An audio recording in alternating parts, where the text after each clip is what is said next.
God, a terrible result, a bad performance, and it makes a change to not get a result at Manchester United. Welcome back to Seagulls Central. My name is Adam MacDonald and welcome back to my YouTube channel. Thank you very much for clicking on this video. If you're new and you've never been here before, welcome. My name is Adam MacDonald, and if you've been here before, you're a regular viewer to Seagulls Central, you're a big Brighton fan, thank you very much for coming back. And I'm sorry it's in maybe not the circumstances we'd have all wanted. Thank you very much for coming here. And look, we're going to talk about a difficult game today. I think it feels like a bitterly disappointing game. It feels like a really frustrating game. A game where I do feel like there are quite a lot of negative talking points, and there are quite a few things where I do feel like I have quite a few gripes to get into, and quite a few things that have kind of annoyed me and things that don't feel quite right. I want to get into. I think there were quite a lot of poor individual performances. I thought tactically at times we were quite poor, but I do think the opposition was decent. I thought Man United looked good, and it's just a shame, isn't it? Because we're seeing a different Brighton every week at the moment, and we are the most consistently inconsistent team probably in the Premier League at the moment, and it's just very frustrating. Particularly when it's at a place like Man United, where in recent seasons, every time I've been, you're used to getting a result. So it's high time, I suppose, that we got a bad result. But I think for me, and we'll get into it now, the it's not so much that we got the bad result. We're Brighton. You don't expect results at places, although you maybe sometimes do at Man United in the past. You don't expect results. I think for me, the disappointment really is around the performance and around the kind of way the game went. It was an incredibly frustrating game to watch, I thought. From the first half, or actually in the first 15, 20, 25 minutes or so, Brighton played very well, pretty well, seemed to dominate, seemed to have a fair few chances, to then kind of squander big chances, big moments, give away easy, sloppy goals. It was weird. One thing I'll say as someone who was in the away end, someone who was there, I thought the atmosphere was absolutely brilliant from the Brighton fans. It was one of the loudest away ends I've been in the last, I'm going to say 6 months to a year or so. I was slightly nearer the back of the away end, so it might have been mainly to do with the acoustics and the roof and stuff. But I thought it was really loud, and I thought the atmosphere from the Brighton fans was very good. And it's interesting, you always find it at Old Trafford. The atmosphere only really gets going. Once they were 3-0 up, that's kind of when people started shouting and singing, and it did get very loud. But it took Man United to kind of turn it on to get the crowd going. But I think you think about the start of the game, and I think Brighton started quite well, but they just gave away bad goals, and suddenly then we were undone. We lost the plot. We looked out of shape. We were played through, far too easily. The opposition just absolutely cut through us like a knife through butter in moments, particularly through that midfield. I thought it was really poor. Brighton did find some joy kind of getting in between the kind of, the winger kind of half space areas between the fullback and the centre half for Man United in the early stages. But I thought, to be honest, in terms of personnel in the starting lineup, I did think a mistake was made in terms of the whole kadioglu, De Cuyper, minteh situation. I think that whole combination was done the wrong way around. And I thought there were a number of poor performances. I thought Baleba was pretty poor. I thought Ayari, despite starting pretty well in the first 20, 25 minutes, thought he had a poor game. And I think ultimately midfield is where Brighton lost that game. I think Dunk didn't have his best game either. I thought De Cuyper was pretty poor as well. I thought Verbruggen, I to be honest, I haven't seen any of it back. I haven't really read much yet around it. I'm doing this very late after the game, after having got in. But I saw that one tweet, someone saying they thought Verbruggen was terrible. I completely disagree with that. I thought maybe he could have done better for one or two of the goals, but I think he made a lot of saves to keep us in it, to prevent it from being a 5-6-0. One of the positives I can say, because I know some people like to accuse me of being overly negative, which I just don't agree with at all. I do feel like I kind of say it as I see it, whether it's good or bad. But I do think the positives were, Brighton didn't turn into a complete thumping. Brighton were able to rally. Brighton were able to show a bit of bounce back ability, bit of the fighting spirit to take it from 3-0 down to 3-2. And in a moment where, okay, maybe it would have been a shame had we not conceded that third Mbeumo goal, his first goal in Mbeumo, maybe it would have been a different game and it would have been 2-2 at that point and it would have been different. So I do understand that kind of criticism and annoyance from Brighton fans, but they showed that ability. There was a moment where I thought this might be our Istanbul, obviously not literally due to the calibre of the game, but I thought this might be a moment where we come, back from 3-0 down. And Brighton did rally, and I thought the substitutes showed bright flashes. I thought Tommy Watson, I thought Babis, obviously excellent performances from them off the bench. But a tough game. Let me start with the things that I do. I think the midfield is a concern, and I think the way that Man United seemed to win this game was by cutting Brighton open down the middle. I thought in the first 20 minutes it was going to be a game where Brighton were able to cut through Man United by really taking advantage of those wingers, taking advantage of the spaces in between the fullbacks. It did look like, due to Man United's setup with the three at the back, there were lots of gaps between their centre-halves and their wing-backs, but ultimately, the game was won and lost for Brighton in that midfield. It was funny. There was a moment in the second half, maybe on 60, 65 minutes, where Casemiro comes off for Kobbie Mainoo, and Casemiro absolutely lights the place up as he's walking off the pitch, clapping the fans. Old Trafford are absolutely ecstatic about his performance. And, he did have a very good performance. But what I will say is I don't think it was so much that Man United or Casemiro kind of won that midfield performance. I think it was more that Brighton lost it. I think Baleba was interesting. I don't want to kind of really pile on or say that he had a completely terrible game. I think there were moments where Ayari looked terrible as well. But it looked like just generally as a team throughout the whole centre of the pitch, everything was coming through the centre of the pitch. Whether it was Georginio Rutter giving the ball away, whether it was Georginio Rutter losing the ball in the middle of the pitch, whether it was either of our two central midfielders, or whether, to be frank, it was even Lewis Dunk or Jan Paul van Hecke. There were moments where balls were just being played. I think it was from Mbeumo's goal. Sesko just wins the ball back so easily off our midfield. It's under no time or pressure from our midfielders. Plays a ball into Mbeumo. And it's easy for him against Lewis Dunk. And I do think that's all of Brighton's kind of, failings came through the spine, came through the middle of the pitch.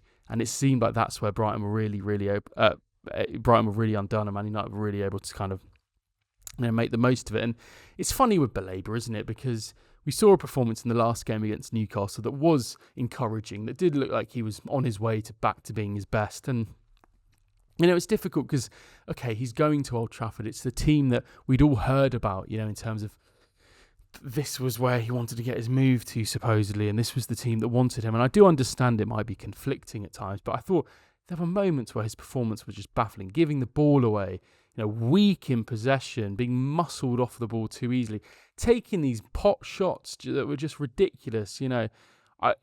It's interesting to see a player fall so off a cliff. It is concerning. And, I do wonder what Hurzeler is going to do about this, because he's a player who really, really, Brian lost that performance due to the midfield, is my honest opinion.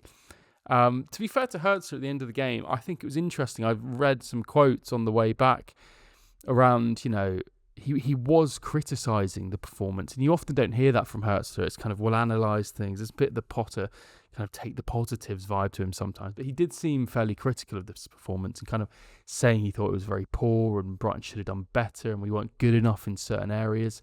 But with that said, I do, to be honest, think that one of the decisions he made in terms of his starting 11, was poor. There were lots of moments where I thought, in terms of Brighton attacking, particularly in the first half, I thought Brighton got into some decent attacking areas, got in behind Man United quite nicely, and as I say, kind of got into those half spaces on the wing between the fullback and the centre half, i.e. where your wingers are. But I just don't think we played the right players in those positions. So, for example, Yankuba Minteh on the left wing. I heard Fabian Hurzeler in the past talking about Yankuba Minteh and his ability to play left wing in the absence of Mitoma. I'm sorry, there's no world where Yankuba Minteh is a left winger. That's just not the case. Yankuba Minteh is a right winger who stands his man up, can cut inside, can beat his man on the outside. He is a right winger. He's a conventional inverted right winger. And I think he's way, way less effective. He doesn't take players on as easily on the left-hand side. It's the same way that Mitoma, if he was playing on the right-hand side, it's a different kind of game. And I thought he was much, much more ineffective on the left-hand side. I thought the fact we played Kadioglu at right wing, you had the same issue, a player who ideally, he plays on the left side. His strength is playing on the left side at left back or left wing back or left wing. We saw a brilliant performance for him against Newcastle at left wing, at left mid, so to speak, cutting inside, being able to create things on his right foot from the left-hand side. I thought it just seemed so obvious to not have Jan Minteh on the left wing and Ferdi Kadioglu on the right wing. There were so many times Kadioglu got the ball on the right wing and just turned back and passed it back because he doesn't have that ability to take his man on or do. If the idea was to cross the balls in on the right side, then fair enough. But he wasn't doing that, and I'm not saying it's his fault. I just don't think we played the right players there. What I would have done myself is I would have put Kadioglu at left back and Maxim De Cuyper at left wing, and then Jan Minteh at right wing, or Maxim De Cuyper at left back and Ferdi Kadioglu at left wing to have someone who can cut in. I thought Maxim De Cuyper at left back had a very poor game, and that's why I maybe would suggest that maybe he would have been better suited up more on the left wing. But I thought it was such an obvious change that needs to be made, was to get Jan Minteh out on that right wing where he can actually create things, and get a player on that left wing who can be inverted and take players on like Ferdi Kadioglu. But obviously that's where we saw the best of Tommy Watson, and I think it's no coincidence actually we saw Brighton improve quite a lot when we saw Tommy Watson come on, a player who clearly is going to be a hit for Brighton, a player who clearly maybe looks ready now, and I think I was very excited to see him, obviously his Premier League debut, and to speak about him, I thought he was excellent. I thought he took his man on brilliantly. He showed pace, he showed desire, he showed a willingness to get shots off. I saw an energy there that I really, really liked. In the absence of Mitoma, I think he's a player who's absolutely going to be able to step in. Babis as well, Charalampos Kostoulas, a brilliant performance from him. What do I love about him? I've said it before, his ability to, his touch, his quickness, his rawness, his pace, his keenness to run at players, that goal-scoring instinct. That goal that he scored was absolutely brilliant. It's a complete striker's instinct. It's one of those players who just knows where the goal is. He shows a strength, he shows a power to leap and get the header on. When you see it, it's not a little glance or a little nick or a little accidental touch where it's kind of bounced or rebounded off someone. It's a proper near post header from him. For a small guy, he leaps up, he gets a brilliant contact. It's a fantastic finish. I'm really, really excited to see more of Kostoulas, and I thought it was a brilliant performance from him when he came on. Likewise, Danny Welbeck, I thought his goal was excellent. Talk about big moments against Man United. We've seen another one of those in him from Danny Welbeck. An excellent free kick, a brilliant moment. I think I've got some footage here that I got in the ground just after the goal was scored. It was a brilliant goal. But I just think those were the good moments. Those were great. But I do think we want. I just think maybe again Hurzeler got it wrong. I do think that maybe in terms of his lineup, I thought yes, the subs were made, yes, the changes were made, and things got a bit better. So you can give him credit for that. But I think yes, he did get things wrong. But then also I've got to be fair to him in the sense that the midfield was poor. Ayari was really poor. Maxim De Cuyper, I think in moments defensively at left back looked really poor. Around the pitch, Rutter, I don't think had a great game. He wasn't really able to hold on to the ball, gave the ball away quite a lot. Lewis Dunk really didn't have his best game, I'm at pains to have this conversation about Dunk because I've kind of said what I feel, but then sometimes I feel bad for saying it, and then I get proven wrong in the Newcastle game. And I'm not going to nail my colours to any mast around kind of this issue because I love Lewis Dunk. But I do think sometimes but then there's moments where he does brilliant things, and there are actually some quite good defensive moments from him, and moments of control and composure and leadership in that game, which I did see. But I do just wonder whether, I don't know, I feel like maybe we're lacking sometimes, and we look a bit wooden at times defensively in central areas with him there. But I don't want to go into it too much. I don't know. It felt like a disappointing performance because it felt a bit lifeless and a bit toothless and very mistake-ridden, very, very mistake-heavy. And I just think there were many moments where kind of things were executed poorly, I think. But look, we got a big midweek game against Arsenal away in the Carabao Cup. A big attendance going there in the away end, which will be brilliant. It's going to be a great game. I'm really looking forward to it. And hopefully we're going to see some more players. We're going to see Tommy Watson again he can ride his momentum a little bit more. We can see Seamas and Kostoulas. Hopefully Kostoulas can keep things going again and again, keep his momentum up. I'm sure it'll be classic that we'll see them do really well in the Carabao Cup, and then they'll be dropped against Leeds, and it'll be the same old guard out against Leeds. But look, hopefully we can get kind of a bit of momentum again. Let's not hold our breath, but you know how Brighton get on against the big teams. You often have to back them against the big teams because it's just what we do. And I don't want to sound too down, but I do think there were a lot of errors today, a lot of mistakes, and we've got some great moments in terms of the Kostoulas goal and the Danny Welbeck free kick and the Tommy Watson appearance. I thought there are good things there, but Man United were good. Man United were good, and I think we should say that Man United were good. But as I said earlier, I think we made them look good, and I think Brighton lost that midfield battle instead of them necessarily winning it. I think that's my view, and I'd love to know your thoughts. Please, if you were there, or if you watched it on TV, or if you've got any thoughts on this game, let me know in the comments below.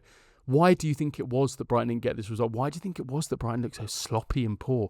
What do you think's changed? Why are Brighton so inconsistent at the moment? Why can't we be a team who produces the same results, maybe not the same results, the same performances week in, week out? We can see a pattern of performances.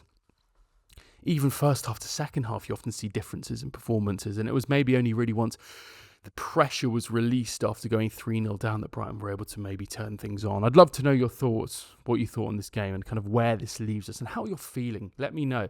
If you enjoyed this video and you've got this far and you haven't done it already, please hit the subscribe button, turn your notifications on. It really, really means a lot to me. We're fast approaching 3,000 subscribers, and I want to thank every single one of you who has subscribed so far. It really means a lot.